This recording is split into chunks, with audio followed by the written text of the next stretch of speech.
Je vous emmène à Mini World Lyon, un jour où il se passe des choses peu ordinaires. Des visiteurs très particuliers sont arrivés tôt ce matin-là et bien avant l'ouverture au public. Certains découvrent la maquette pour la première fois, d'autres l'ont déjà visitée, mais ils sont tous là pour vivre une expérience hors du temps dont beaucoup espèrent qu'elle pourrait changer leur vie. C'est ce que je vous raconte aujourd'hui dans ce reportage. Bonjour et bienvenue dans Aiguillage.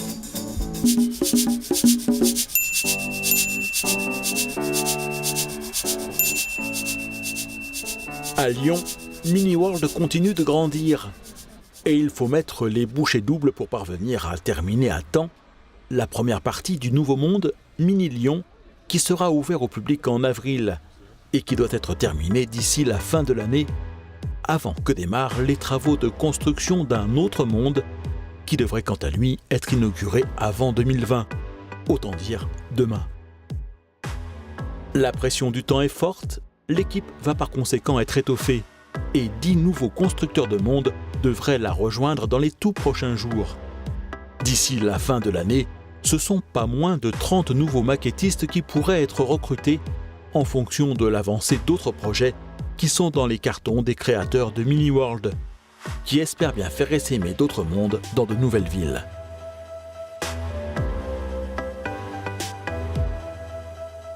Et pour trouver de nouveaux talents, l'équipe actuelle a décidé de réitérer un concept qui avait bien fonctionné au moment de la création de la première maquette. L'organisation d'un casting, une expérience que je vous avais fait vivre alors, mais dans des conditions bien différentes, dans un ancien numéro d'Aiguillage, puisqu'à l'époque, Mini World n'existait pas encore et ne disposait pas de locaux. Il y a environ 10 postes à pourvoir tout de suite, assez rapidement, donc ça va être très vite. Avant les mots d'accueil et de bienvenue, les candidats n'avaient pas encore d'idée très précise de ce qui les attendait. C'est franchement la découverte. Voilà. Et puis très content d'être présent sur les sélections. Vous connaissez Mini World ? J'en avais entendu parler. J'étais venu ici une fois avec mes enfants, ma famille, mais pas plus que ça. Vous vous intéressez un petit peu au modélisme ferroviaire, modélisme oui, tout court ? depuis toujours, je suis passionné de ça. J'en fais malheureusement pas, mais parce que j'ai pas forcément le temps, mais j'ai toujours été passionné par ça, quoi. Eh bien, du modélisme, Eric et les autres candidats que nous suivrons tout au long de cette première journée de recrutement vont avoir l'occasion d'en faire. La procédure se déroule sur 2 samedis. Au total, ce sont 60 personnes dont le dossier a été retenu pour passer ce casting. Comme le temps est compté, les candidats ne tardent pas à entrer dans la salle.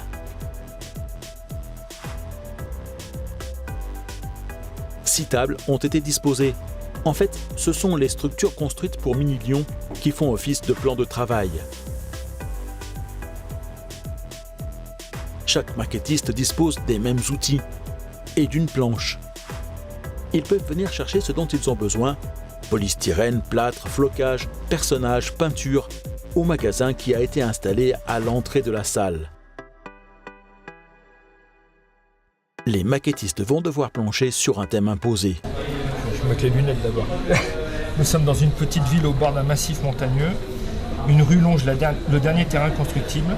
Il est occupé par une petite maison qui flirte avec les rochers au bord de la pente. Grâce à cela, les propriétaires en ont fait un espace charmant.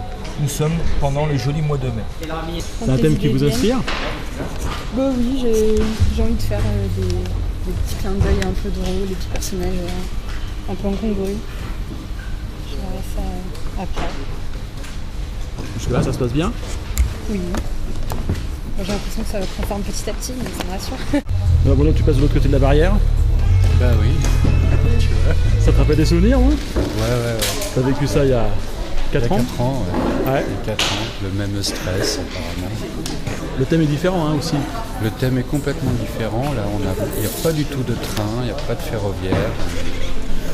Vraiment sur une création complètement différente. Qu'est-ce que tu aurais envie de leur dire à tous ces candidats ? Tu as envie de les... Lâchez-vous.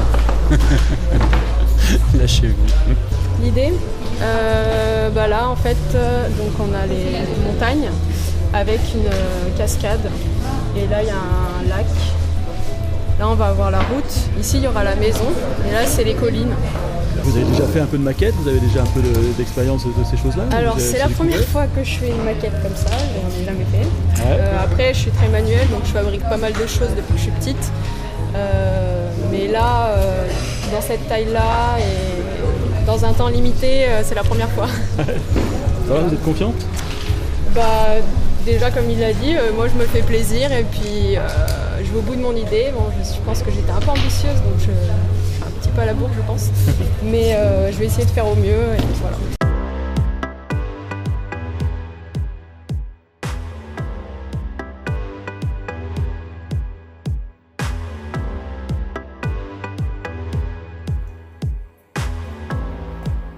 C'est la première fois, oui, qu'on relance un recrutement de grande envergure parce qu'on va recruter quasiment 10 nouveaux constructeurs de monde. Et donc on a appliqué la même méthode, sur dossier dans un premier temps et après en situation, donc avec le stress, un peu la compétition, et voir ce qu'ils sont capables de faire dans un temps défini, voilà, avec un sujet le même pour tout le monde. Mais après, il y a tout un ensemble de savoir comment ils ont travaillé ensemble, comment ils ont leur méthode de travail. On a eu un entretien individuel pour savoir quelles étaient leurs motivations. Donc voilà, c'est tout cet ensemble-là qu'on va juger, pas forcément sur les premiers regards, parce qu'on a des juges qui les ont suivis tout le long.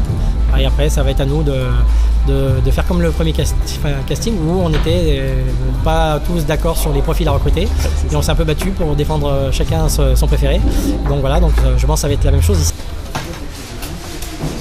C'est ce que tu dis de ce que tu vois là. Oui. Qu'est-ce que ça t'inspire, leur façon de travailler C'est peut-être encore un petit peu tôt. Alors, il y a différentes méthodes. On voit les différentes méthodes de monter le relief. Et puis je regarde aussi surtout ceux qui travaillent proprement. Parce qu'il y en a, on dirait qu'il y a une guerre atomique autour de leur stand. Après, est-ce qu'il y a une bonne façon de s'y prendre ou est-ce qu'il y a, il y a des mauvaises façons de s'y prendre? différentes manières. Chacune a ses qualités, ses qualités et ses inconvénients. Après, il faut le résultat, comme on dit. Puis il y a aussi, ce qui est important, c'est un état d'esprit, avoir un bon état d'esprit. Je vois qu'il y en a qui s'entraident, donc ça c'est important aussi.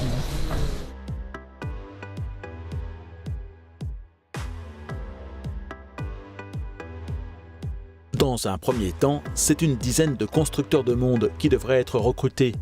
Mais le chiffre pourrait très vite augmenter, car à Mini-World, on déborde de projets. Pour l'instant, le monde d'après, c'est sûr qu'il va se faire. Quasiment 12 à 13 mois après l'ouverture de Lyon, on construit déjà le monde d'après. Donc on va même le construire avant la fin de Lyon, il faudra déjà qu'on l'entame pour qu'il soit ouvert un an après. Pour l'instant, on n'a qu'un choix, c'est le Japon, et on va proposer 2 autres choix et on va faire voter les gens pour qu'on sache exactement ce qu'ils ont envie de voir. Pour l'instant, c'est pas encore trop. On est en train d'essayer de regarder ce qu'on est capable de faire, avec ce qui existe en matériaux et en temps, ce qu'on est capable de faire. Et après, on fera une proposition pour que les gens puissent voter. Je suis surpris quand même, il y a une ou deux méthodes que j'aurais peut-être pas employées quand même. Et si tu avais eu à faire ça, toi, tu aurais procédé comment? Tu aurais commencé à faire le relief tout de suite? Tu aurais commencé à faire... Déjà, j'aurais fait un dessin. J'aurais essayé de faire un dessin déjà pour voir. Je pense qu'il y a un temps de réflexion. Il y en a qui sont lancés direct, d'autres qui ont eu un temps de réflexion. Après, ça dépend. C'est peut-être la tentation qu'on a un peu, le stress, pas beaucoup de temps. Voilà, après, nous, on n'est pas dans la condition, dans la situation des candidats. Je pense que ça va être quand même un petit peu stressant. Quand même. Ouais, c'est clair. On va voir le résultat. Ouais. Mais c'est marrant parce qu'on retrouve presque les mêmes gestes, les mêmes impressions qu'il y a 4 ans quand on avait fait le premier casting. Philippe, ça donne un peu envie de remettre la main à la pâte. Ah, tout à fait. Oui, moi j'ai envie de mettre mes gants et de plonger les mains dans le plâtre. Quand je vois ça, Tu es héniste, toi?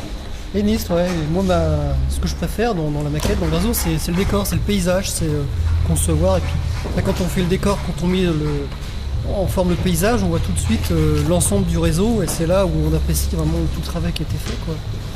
Voilà, c'est la partie la plus intéressante du maquettisme. On imagine un réseau dans son esprit, dans sa tête, et concrètement, on le voit après en réel. Et là, c'est miraculeux, quoi.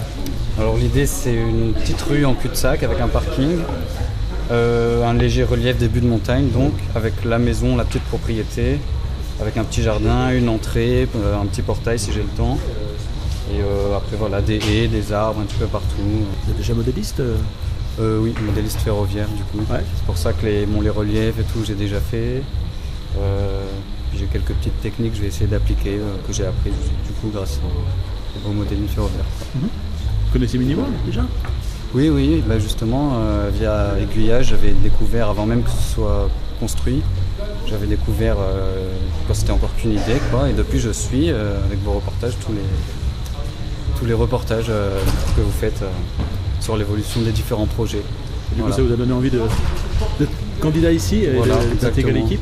Oui, exactement. C'est même presque un rêve, on peut dire, donc ce serait génial. Bonne chance alors. Merci beaucoup. Et Marie, qu'est-ce que le jury pense de ce qu'il voit là jusqu'à maintenant? Qu'est-ce qu'on pense? Ouais, mais, on voit de tout, hein. Il y a des gens qui sont très efficaces, on a l'impression qu'ils ont fait ça tous les jours ou presque, mais bon, il y en a d'autres qui pinaillent un peu. Quoi. Ouais. Ça va être plus difficile pour eux. Puis bon, c'est peut-être aussi un peu du stress qu'on n'a plus nous, puisqu'on est un peu de là. On a déjà fait tellement de ces choses, ça ne nous impressionne plus. C'est de l'arroseur arrosé.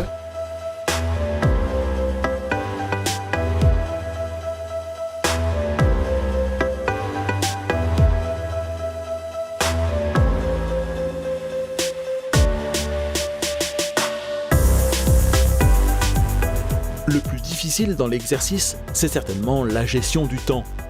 Ne pas partir sur un projet trop ambitieux. Utiliser les bonnes techniques pour éviter des temps de séchage ou de collage trop longs.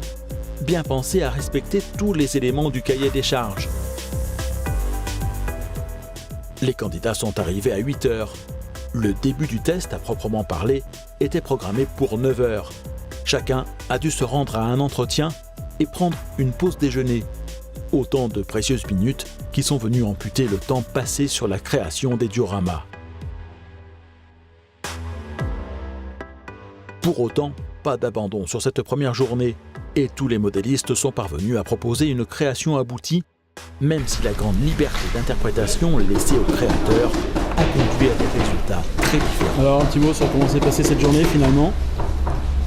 C'était très intéressant. Je suis contente d'être venue. Ouais. C'est, je pense, quelque chose que je ne referai pas comme expérience. Et puis on verra bien ce que ça donne. Mais je suis contente d'être venue et c'est une expérience assez intéressante. Parce que dès qu'on a l'idée, il faut s'orienter et puis se dire on va dessus, quoi. Faut y aller, ouais. Voilà, il faut toujours se fixer dans sa tête, savoir où on va. Et si on sait où on va, après c'est bon. Dernière patine de la seule façade que j'aurais eu le temps de faire finalement. Et tant pis, je vais assembler la maison et au moins il y aura une façade bien finie et les autres qui seront vides, quoi. Mais bon, tant pis. C'est le résumé un peu de cette journée, c'est que c'est court quoi, hein, c'est un peu chaud. C'est un peu la course, mais encore, ça va, je suis assez content de la façon dont j'ai géré mon temps. Je craignais le temps justement. Et ouais, le plus dur, je pense que dans tout ça, c'est de gérer les quelques heures qu'on nous donne. Parce que c'est vraiment pas évident, quoi. Ça s'est bien passé, c'était comment? Intense, à fond, et je suis contente quand même, c'est ma première maquette, donc j'ai appris plein de choses, c'était une chouette expérience et j'espère qu'il y aura une suite.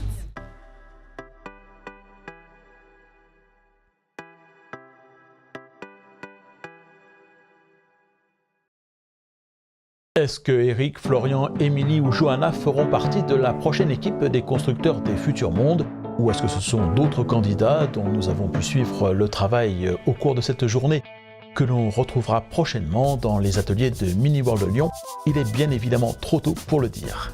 La semaine prochaine dans Aiguillage, je vous ferai découvrir un réseau à l'échelle HO de l'association des modélistes turipinois. D'ici là, restons en contact via les réseaux sociaux.